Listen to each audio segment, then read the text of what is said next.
Hello and welcome to another episode of the Construction Corner podcast. I'm Dillon. I'm your host, joined by my blue collar badass, Matt. How are you, man? Doing good, Dillon. We don't have as much snow here as you do, so we can roam about freely still, which is nice. It looks to me from your background there, you're still covered up.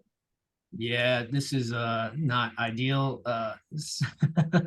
setup for podcasts or anything like that, but we get it done. Yeah, we've got probably 6.5, 7 feet of snow in the last couple weeks.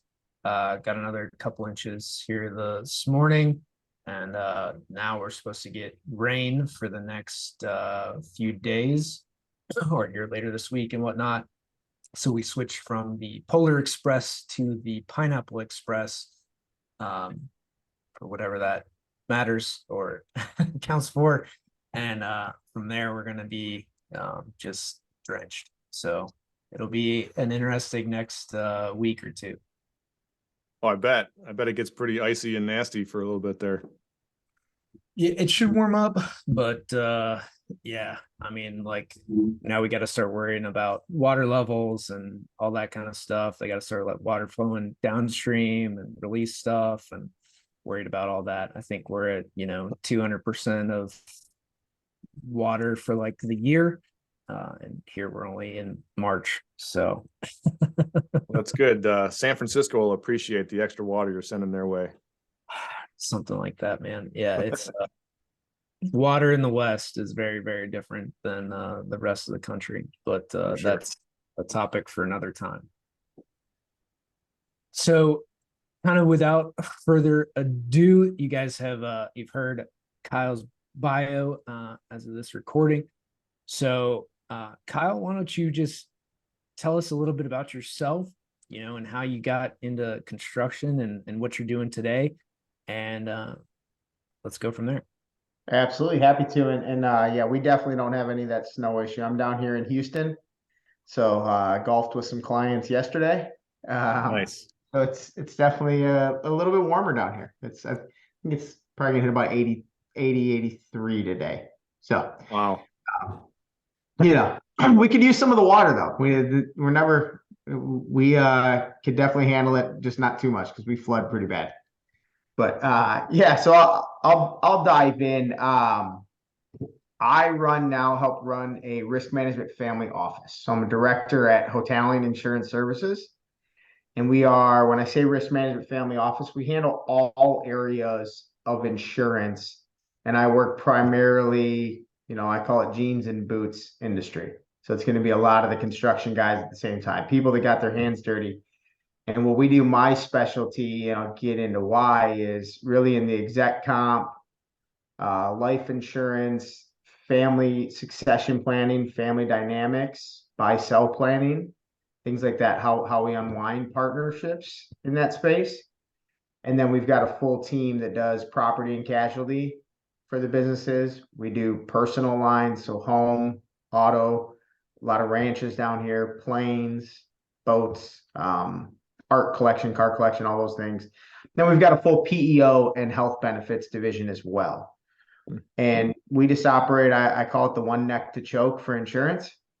I am involved in all the different parts. And then I really just, I'll bring in an expert in the areas that don't involve the life insurance, don't involve the family dynamics and family succession planning at that point. So it's good. We're bringing more of a privately held company approach back to the insurance market because you guys may be seeing it, maybe your clients see it or not, but it's getting gobbled up by private equity, and all the smaller firms get rolled up into bigger and bigger national ones, and they care less and less about the small guys. Yeah, and quickly you have no humans to actually talk to. So I like that model where I like your saying too, the one neck to choke. That's a good one. Yeah, and the whole point, and we just want to have it. We're trying to work through the other advisors that they have. So we work directly with CPAs, wealth management advisors, attorneys, and work with their existing client relationships and help the clients understand that it's good for them. I view the CPA as my client. And I tell the client that. Tell them, like, you're not technically my client, you're his client. But I have to do a great job for you because I work with 30 of his clients. So all my work has to stand the test of time, which means I'm never going to have to apologize for anything I do, which also means if it doesn't feel right, doesn't sound right, call me on it. Like, that's okay. Tell me. Because my industry is a lot of C students and snake oil salesmen. They just sell, sell, sell. And it's not good. So we're trying to bring a lot of that credibility back to it. And you know, my background helps in that space. So Well, I'll be honest with you. It's nice to hear you say that. Candidly, I think you are the first insurance guy that we've ever had on the show. We have a lot of contractors, a lot of design consultants, folks in those lines of work. So we thought it'd be an interesting kind of spin on our normal, right? We're trying to kind of broaden our reach a bit. So it's nice and refreshing to hear you say that, to try and change the industry, which is what we're all about here too. Putting a better face on the blue collar world, on the construction industry in general. And the insurance folks are helping us to do that. So kudos to you for that. So I guess let's jump into, how did you become more of a construction geared insurance guy or insurance agent? yeah. So my family, I grew up in a family business. My family, it's Campbell Industrial Contractors in the Detroit area. It's been around since 1947. So we're fourth generation now. I helped run it for 10 years out of undergrad with my dad and my older brother, and my younger brother worked for us too. And what we are is we are heavy rigging and mechanical contracting. So I tell my clients all the time down here, say, I would bet you any amount of money you want to bet that if your car or truck has been assembled in the US, it has at least one part that's run through at least one machine installed by my dad or my father. So that we work in the metal finishing industry. So everything that makes all the fasteners and the clips and everything that's on your trucks and the rivets, those machines that make them, and then even more, the ones that coat them and plate them. So plating for the erosion or corrosion resistance and things like that, we install all that equipment. But we're a non-union contractor in Detroit and in the Midwest. So we intentionally only do, $4 million a year, but it's a great business. They do a great job managing margins, but you get a lot bigger than that. Union challenges really come in, and it's more a matter of them causing problems than we can do the work, but it's hard to make money when you got to deal with picket and a double gate system and all those things happening.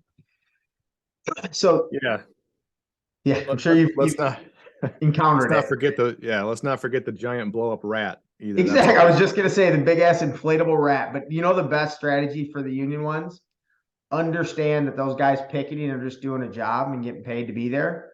For sure. A couple dozen donuts once a week, twice a week to the guys picketing you, calling you an asshole, goes a long way. I mean, it really does, because they're like, you're just working, feeding your family too. So, but we did that, but we reached a point, I'll back up. Well, yeah, we reached a point where I had just really outgrown what they needed me to do, because we had such good relationships with the companies we worked with. But I just told my dad and my brother, I was like, if we try to expand it, it really jeopardizes your goals, and you guys have already hit them. I'm going to go to grad school. I went to grad school and got recruited out of grad school to turn around a division of a medical supply company down here in Houston. Did that for a year, hated corporate America, made the transition over to, it's really hard to go from family business to corporate America. Like, don't try it. It's really, if somebody that is just borderline dumb as a post, but is in a position of authority, telling you what to do. And when you're seeing problems and you're like, I can fix this. They're like, yeah, but that's not your job. Go, yeah, but we're just blowing money out the door for no reason. Let's fix it. And they're like, you gotta let that department handle it. And you're like, so we were oil and water at best. And so I left. I went into more financial planning and advising for business owners. And then my partner down here recruited me over 3.5 years ago, to help run this model, which I loved. Once we started talking about it, I said, this is the way we have to do it. And so that's really what ended up with me in insurance. And the reason I do a lot with construction is, unfortunately, I'm in a fourth generation family business that almost didn't make it. So when they transitioned from my grandparents to my dad, They did not have a buy-sell agreement. They did not have any life insurance. They had not really done any planning. It was all a handshake. Well, it's fine. My grandparents were, I'm going to guess 60, 65 years old at the time. Well, then they both get diagnosed with like stage 3 lung cancer. So I'm 10 years old. My grandparents both passed away within about 6 months of each other. But I know I lost them because there was no buy-sell. The two younger brothers who had young kids, I understand why they felt disinherited because everything was going to my dad because everything was in the business, which any of you business owners can relate. That's where it is. So they sued. Well, that lawsuit destroyed the family. So as a 10-year-old, I lost 2 grandparents, 2 aunts, 2 uncles, and 9 cousins in 6 months. And we've never been in the same room since. So the family dynamic's destroyed. That's why I'm passionate about, frankly, life insurance and family dynamics and succession planning, because we're solving a one variable equation. Like, what happens when you die? Well, cash at death is pretty powerful, especially when a business is involved. Wow, that's quite a story, man. That's a lot to deal with as a young kid, for sure. Yeah, you just don't know what's going on. Like, I have no control. I just lost all my cousins. Christmas is different now. Thanksgiving's different. Everything's different because you didn't do the paperwork, because you didn't want to trust the life insurance guy, which I don't blame you. There's a lot of shysters in my industry. But, it doesn't mean that there's not a place for it if you do it the right way. So would you say that's the biggest risk factor that you see in contractors these days is not having a written succession plan, not having a buy, sell and life insurance? I would think it is definitely the most prevalent problem. So property and casualty, your general liability, commercial auto, like there's a lot of really skilled people, insurance people in that area. You have to have it.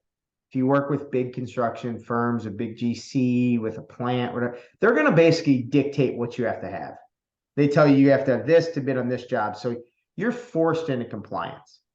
Nobody ever forces you to do a buy sell. Nobody ever forces you to do life insurance. But the fact of the matter is, if you have a partner, at some point you will no longer be partners.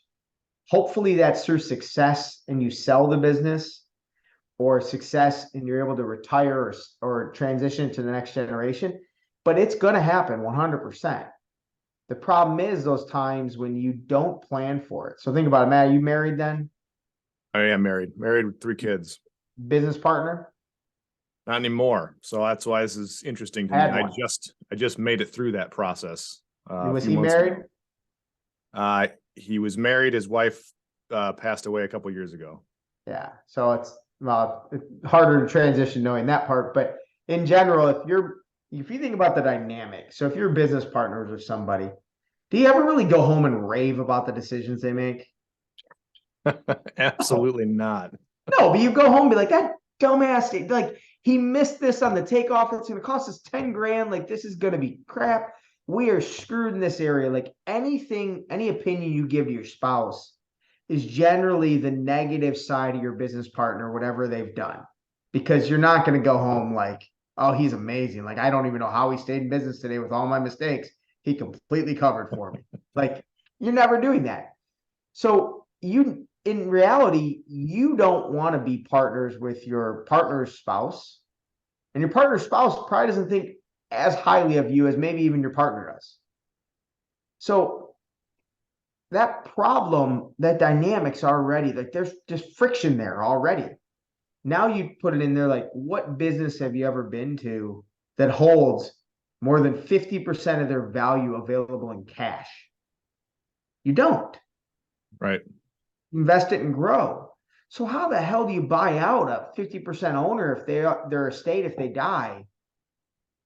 And how do you decide on a valuation? Like, people miss this all the time. Like, I'm huge when I talk to attorneys. Like, give me a valuation metric, give me a formula in the document, so that you guys can agree on what this is worth, without having to fight forever. Like, here is an ironclad formula. It's X times earnings. I'll usually do like a blended formula, if it's, you know, kind of like a 9-place formula, like 3-2-1, or 6-place 3-2-1. So earnings this year are worth 3 times, 2 times, 1 time. And you just determine whatever that multiple ends up being, and come up with a formula where it's like, it's airtight. Like, if I die today, I'm okay with my wife getting that amount. If you die today, you're okay with your wife getting that amount. Like, that's the buyout amount. But that is, it's tough they're to not come done. up with. No, not even close. Yeah, well, I mean, it's most. I know I don't remember the exact statistic, but I think it's something like over 50%. I think it's probably over 70% of businesses don't have a written buy sell. And of those, like 5 or 10% of them are actually funded with insurance to cover the issues. Yeah, I mean, I can tell you from personal experience so I bought into my company 6 years ago with we formulated a buy sell agreement, but it was loose, right? It was very, very loose. The valuation was non-existent. And it was over the last 5.5 years that we kind of formalized it more and more as we went. But it always amazed me when I was talking with new insurance agents or new attorneys and kind of telling them, yeah, here's the general plan. And, sometime around 22, 23, my partner's going to phase out, go sail off in the sunset. This, and this happens. And their first question is always, well, do you have a buy sell agreement? And I said, well, yeah, of course we do. And they were always shocked that we actually had one, which shocked the hell out of me. Like, I don't know. I mean, in my mind, right, we're in contracting. Everything we do is documented on paper in some format. So it just made sense.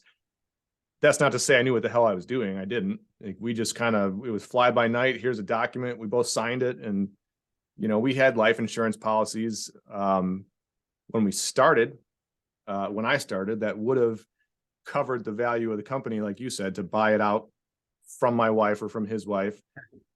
The problem we had, and that I see with a lot of my peers in the industry, is we started growing rapidly and we never adjusted anything.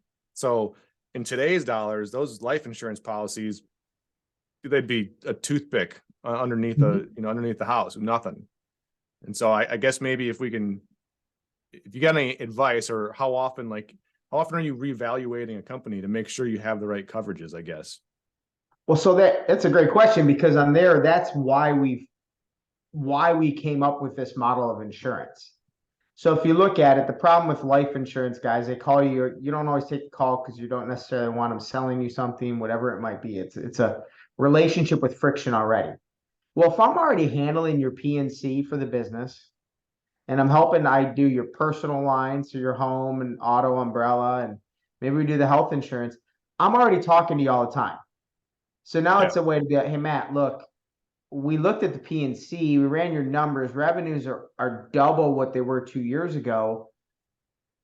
Do you want to take a look at the buy sell and make sure we've got the right type of coverage? Do we have the right life insurance? And then are we planning for success? Are we planning for when you're going to walk away? Do we have these things in place where you can buy the other person out? Because third party sale is frankly few and far between, and very rarely is it like, here's a check and you get to walk away. No, there's a huge earn out. It doesn't work right. So all of those things, that's why we came up with this model, was to look at it. And then the challenge we really face, that where I think my background and my desire to work in the jeans and boots type of the marketplace is understanding,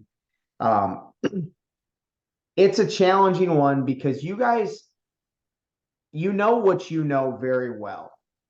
Like, you do, construction guys, I feel like I can be generalistic because it's pretty damn accurate. Yeah.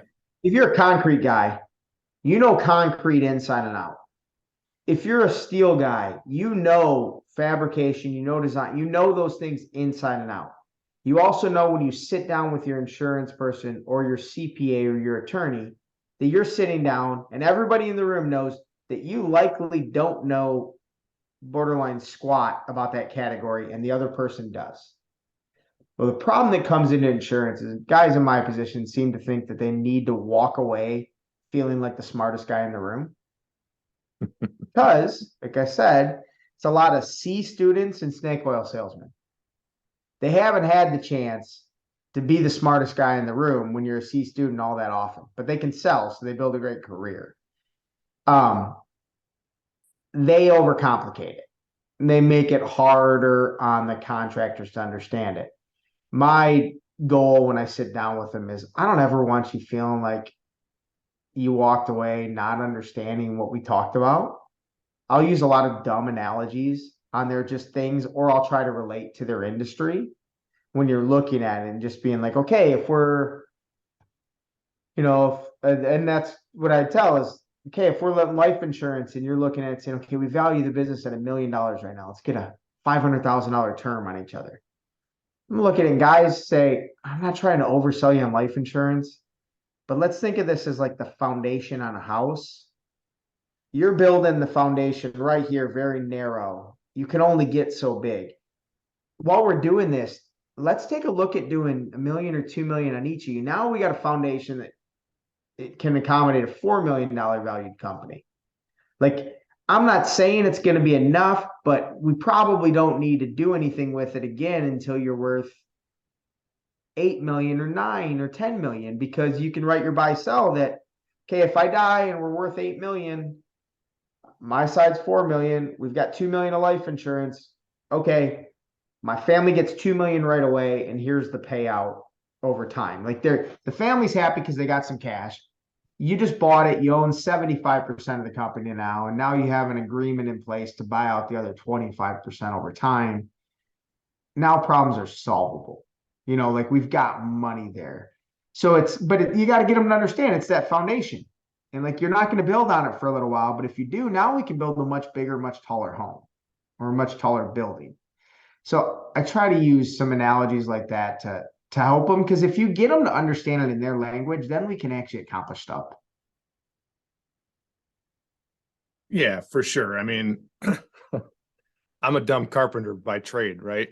I get in a room with my insurance guys, and it's like, all right, I know generally what coverage I need for projects. I know what I need to run the business, but all the rest of the stuff is so far out there for most of us that, like to your point, it's just, we know there's something there that we need, but I couldn't tell you what the hell it is. And, the foundation example, I get it right away. It makes sense to me.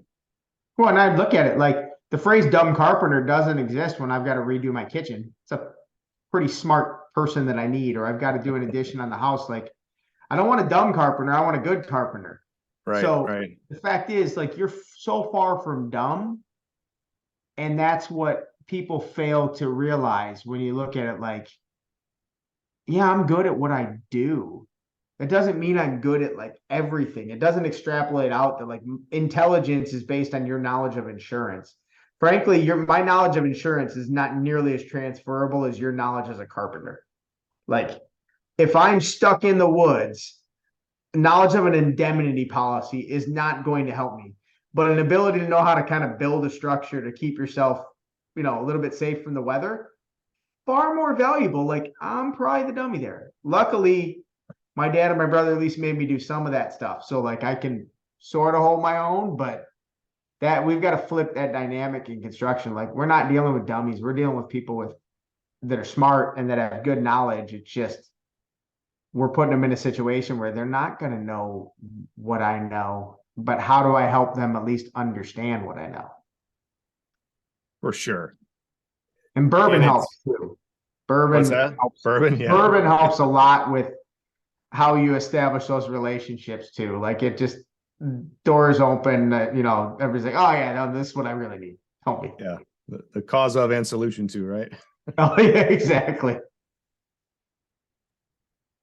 Yeah, the one thing that I always saw I'm on the design side, in traditional like A&E firms is that by and large, there was very little succession planning of any sort, right? Who's going to, come up and take over the firm, whether that's in a C-suite position, whether that's in equity positions, title or equity within the company. And I think just that planning in general of who's taking over, who's going to manage it, who's running operations, those conversations are some that just don't happen all that often through the industry, right? And granted, I worked in A&E firms, and that was where I very rarely saw that succession planning, whether that was, I worked in a company that was employee owned, and we didn't really see it there. I mean, we saw it somewhat.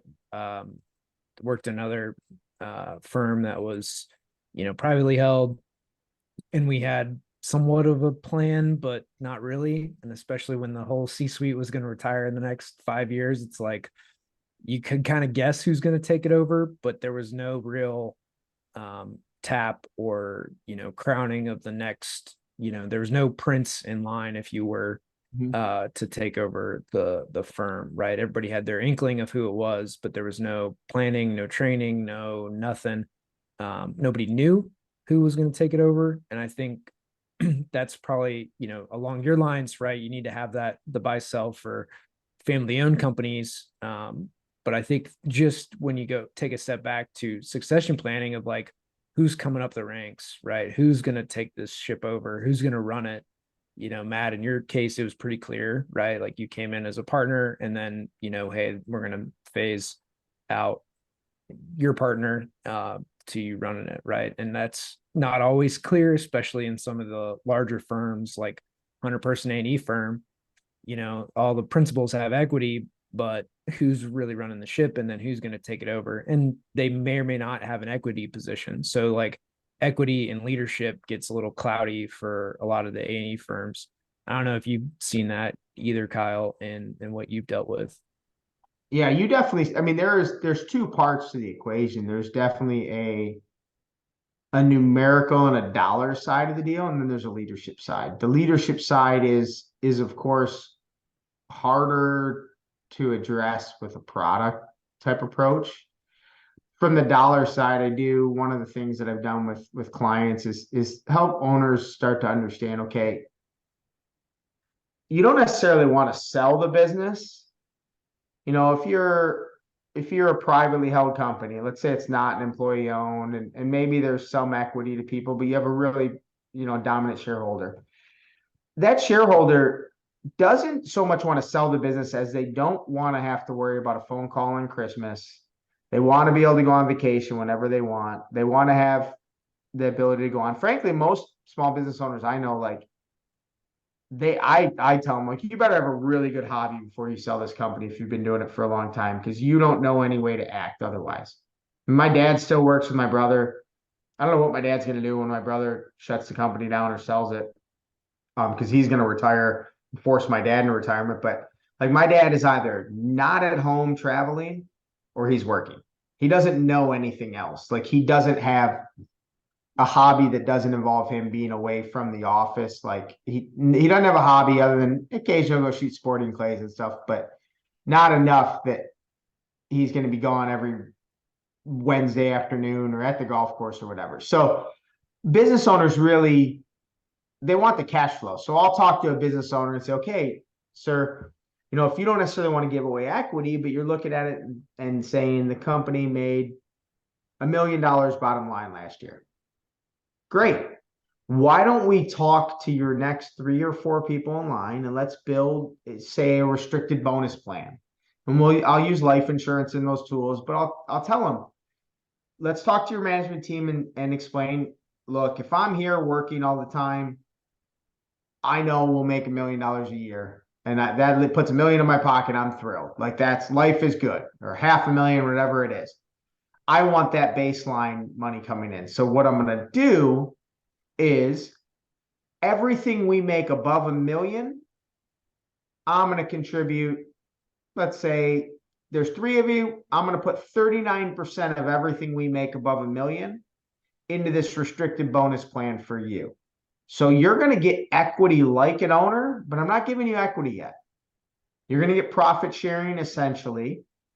And I'm solidifying my $1 million annuity. Because what I really want to happen is all of a sudden this business is worth $3 million and I'm contributing 780,000 of the 3 million we made into this profit sharing for my 3 guys. They're starting to operate like an owner. And I'm looking at it going, you know what, guys?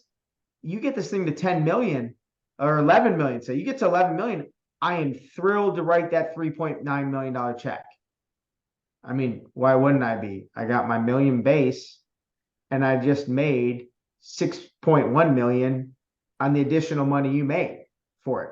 And the owners are all like, no, this is great. We each made, we're doing good. We each got another 1.3 million. This is a good deal. Like everybody's happy. And then you can put in the contract, if I sell it, depending on where it is, you might get a payout of X or Y or whatever it is. But now you also have 3 people making enough money, driving profit, acting like owners. Now they're in a position to start buying if they want to. And it gives an owner an ability to kind of step back and say, let me see what happens. These guys don't make anything if I don't get my million. They don't make any additional bonus. So let's see how they work while I'm gone on a 2-week trip. Let's see how they do. Because frankly, at the end of the day, I think everybody in that equation wants the owner to be the hell somewhere other than the business. Like the other 3 are like, well, no, you were making $1 million. We're up to 11 now. Like, I would love it if you're not here. I will write you your check. So everybody's winning in those occasions. Just how do you help everybody see that it's a win across the board if we do this? So that brings up a good topic then. How do you approach that? So, and you don't have to give us all your trade secrets by any means, but will you go into the company and sit down with, say, the leadership team and say, hey guys, this is what we're rolling out. Here's what it means to you. Or do you stay with the owner and say, Mr. Owner, you need to go and tell them this, this, and this, and you handle it? No, I'll usually work as more of the middleman. I'll first sit down with the owner, figure out where their goals are, what they're doing. Ideally bring in their wealth management person and their CPA and their attorney. Like, let's talk about what we're trying to do. Let's get their buy-in. They're on board. And I'll tell them. And typically in that equation, I'm pushing to try to decide a generosity from the owner, helping them understand that if life is good now, all we want to do is solidify that you get that income every year as an annuity coming back to you. Well, now if you can give up, I mean, you look at it there, like it's still a great win for that owner if it's a 45-55 split. Now you're looking at it saying, okay, I'm going to give 55% of these additional earnings away. Wow, we've got to get north of 10 million. Now they have to 10x my company before they're making more money than I am. And then that's split 3 ways. But everybody wants to act like an owner then. So I'll go in once we've got that buy-in. So let's get the management team in here and let's start to have this discussion with them and explain like what you are giving this opportunity to them. And it's generosity that they're receiving profits as if they're owners without the risk of equity. Equity is not non-risk. So they don't have that equity. And then you ideally say, okay, fine. If we go from 1 million to 4 million, now if I sell above 4 million, guys, you get some payout and it grows. And we come up with just ways to kind of be creative and figure out those dynamics of what matters to everybody. Almost always there's a solution that can be had. So when do you recommend doing that? In best case scenario, do you want to get with the owner on day one, once they open their doors? Obviously they need to be making money, I assume, but a lot of construction companies, especially, they go through kind of that hockey stick curve where, they sweat and grind for so long. There may not be a quote unquote leadership team in place. It may just be the one guy, right, for a very long time. And then all of a sudden people start coming on board. So when do you suggest that a construction company owner start having these conversations with someone like yourself? Well, that's where it falls back to our model. I can get involved with them at really any stage. It's hard to do it on startups because there's just not necessarily enough business risk, personal lines type, health insurance type premium that I can, that you're in the market where we have a lot of people. Like we do better as it gets bigger because those are the carriers in the space we're in every day. It's the way, like I try to help people understand in the personal line space. It's the easiest way so you guys will know is that like State Farm or Geico or some of those places, they'll design a product and every house fits in that product to a certain level. So they can turn things around really fast. They have to do that because let's say the house is $200,000. Well, that insurance agency might get paid 10% of the premium. So $200,000, let's say the premium is $4,000, they get paid 10%, and then the agent gets like 20%. So there's like $80. Like I got to turn this quick. Or I might, maybe the numbers are bigger. I haven't worked in that captive part, so it's probably a bigger chunk, being that they have the products. But either way, it's low margin, high volume. You come in, you're going into this product. When you get bigger and bigger in value, now I've got to go out to 4 and 5 different carriers because they are all different. They're pricing it different based on where they are in the country, what this looks like. Well, now the dollars are bigger. It's 10 grand in premium. So that pays maybe 2 grand to the agency and I'll get $400. Okay. Well, with my team, they've got some time to work on it. So it's harder to help the startup market, just frankly, but as they start to grow, I look at it and go, about a 5-man operation, things start to matter because I can help with a PEO or a health insurance arm there. The PNC is probably getting bigger now. Maybe if I can help all the people on personal lines, it starts to cover some of the time, and we'll do the buy sell. They're all low profit ones where you're really helping and building on what's going forward, but it gives you a chance to build the relationships. So my big thing, that is also why we really push that I view the referral source as my client. Because if I do it right, like if you come to me and say, hey, Kyle, I need you to help me with this.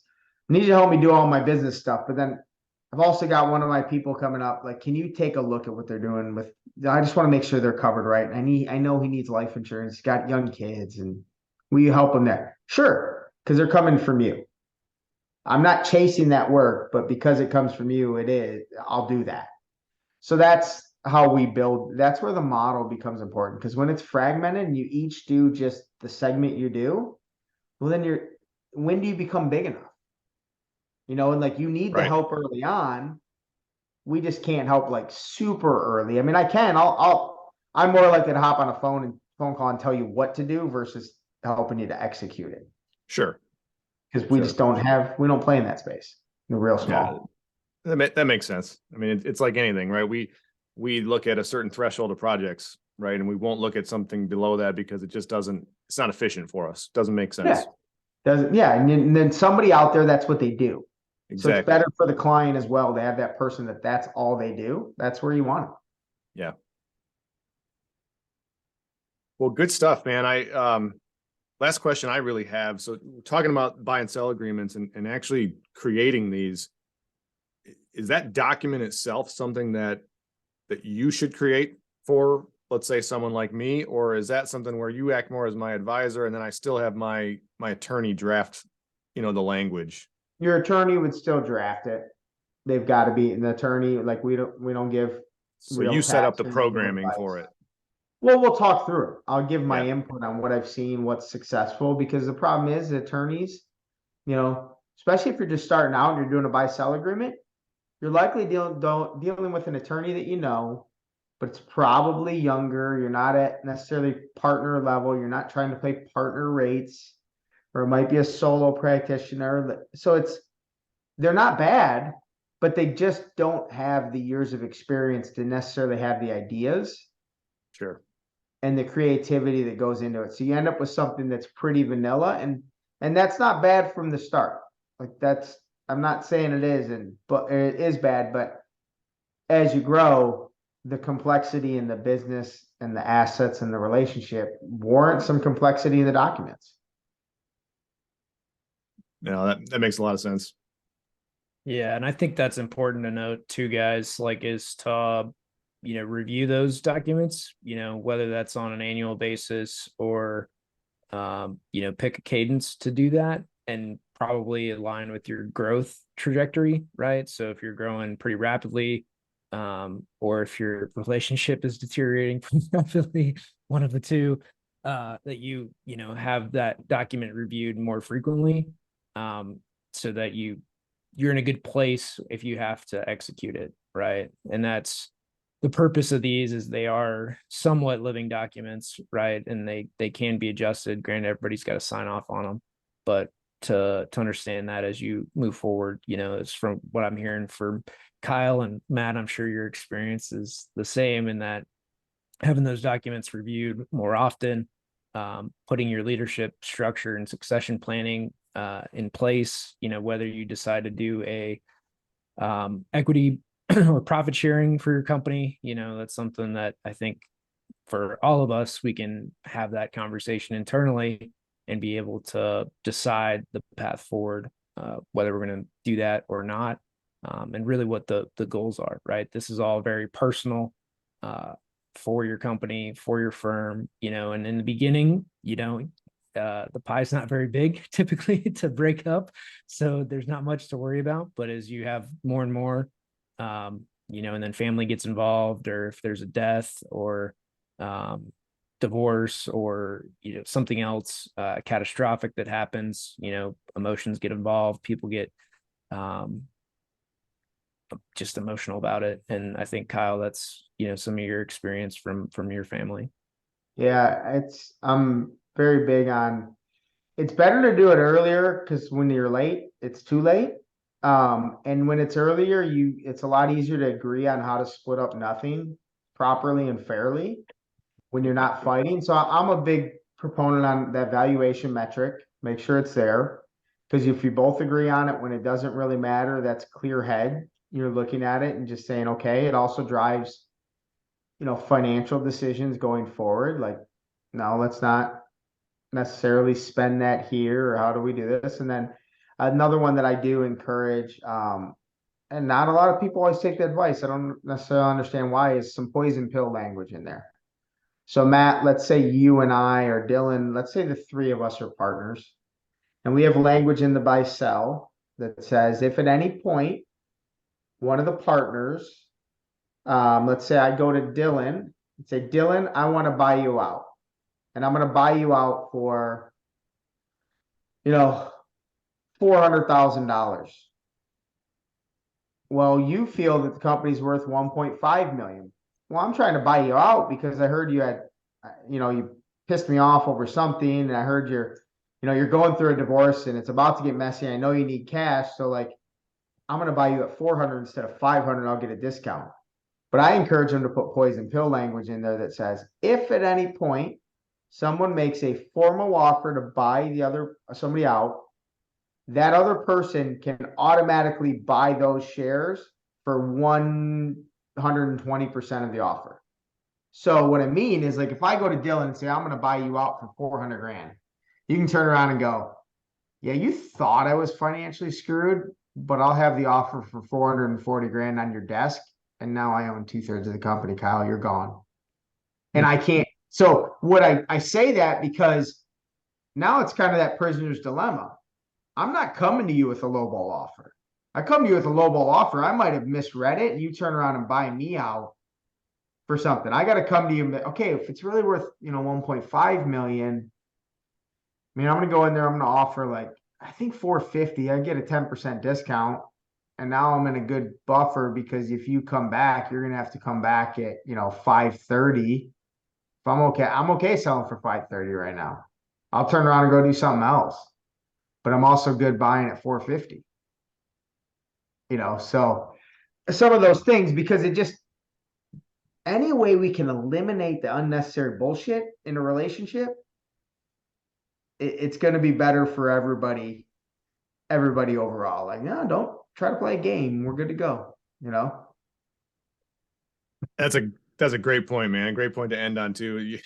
You got to take the emotion out of it as much as you can, right? And if you do that ahead of time, I can speak definitely from experience, right? Once you wait and you try and do this shit down the road, it just becomes infinitely harder because people start seeing dollar signs, they start rethinking things. And if it's not set in stone and stepped out and laid out for you, it can be, and most likely will be a bit of a nightmare at times.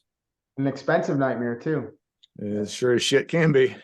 Time spent away from the business costs you money, and it usually costs a lot of money with the professionals. And she talk about not knowing their industries again. It's like, damn, why did I get a bill for that? That's right, man. Yeah, it's no good. So, Hey, Kyle, where can everybody find you? so easiest way, I mean, you can look up Hotaling Insurance Services. I'm on LinkedIn. Anybody that wants to reach out to me, they can email me directly. It's K Campbell, Campbell. So my first initial and then the soup at hgfin.net. So hotelinggroup.financial.net, hgfin.net. And I'm happy to help anybody. They want to talk, we'll talk. We'll do what we can to add value. Awesome, man. Do you operate outside of Texas? All over the country. Beautiful. So licensed all 50 states. We even do some international work for the Michigan people. I'm up there visiting family, usually a couple times a year. Well, Work with some advisors up there too. Give me a shout next time you're coming up to the snowy north, and we'll grab a coffee or something. Can almost guarantee you won't be snowy when I'm up there, unless it's Christmas. I love it in the summer. So so yes, we absolutely can do that. Kyle, I'm definitely not coming January through March unless I have something to be there. No, yeah, I'd go visit Dillon out there. I mean, that's a little different, little prettier country during the winter in the Sierra foothills than it is in the Detroit slush monster that it becomes. Yeah. It's just gray. It's gray and ugly. Exactly. Awesome in the summer though. Yeah, for sure, man. Kyle, I appreciate you coming on, man. This was fun. Thanks, guys. I enjoyed it. Yeah, thanks, Kyle. And guys, make sure to share the show if you found some value in it. This is one that we have not covered, but it's going to be super important for you, your firm, to take some time to think about it, right? Think about succession planning, think about buy-sell agreements, think about all those clauses, think about insurance and are you covered in the case of something bad, right? Divorce, death, and or just bad relationship or something gone bad in the business. So if you have questions, make sure to reach out to Kyle. And thank you all for listening. That's going to be this episode of the Construction Corner podcast. Until next time.